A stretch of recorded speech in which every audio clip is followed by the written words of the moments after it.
Hello guys, welcome back to our channel. నేను మీ అనుష నలగొప్పుల.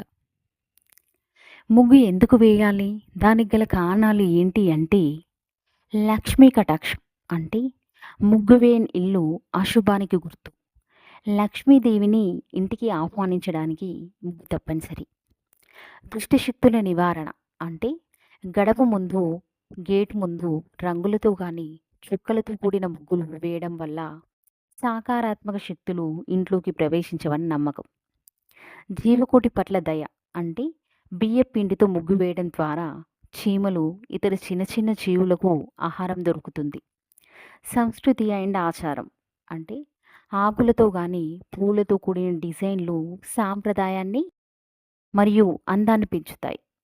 శాస్త్రీయ కోణం అంటే ముగ్గులు, ముఖ్యంగా చుక్కల ముగ్గులు వేసేటప్పుడు చుక్కలను కలుపుతూ వేయడం వల్ల మెదడుకు చురుకుదనం మరియు మహిళలకు ఇది ఒక శారీరక వ్యాయామం. ముగ్గు ఎప్పుడు వేయాలి, ఎలా వేయాలి అంటే సాధారణంగా బ్రహ్మ ముహూర్తంలో సూర్యోదయానికి ముందు మహిళలు స్నానం ఆచరించి ఇంటి ముందు ముగ్గులు వేయడం ఆనవాయితీ. నా వీడియో కనుక మీకు నచ్చినట్లయితే ప్లీజ్ లైక్ చేసి, షేర్ చేసి, సబ్స్క్రైబ్ చేయండి. Thank you for watching.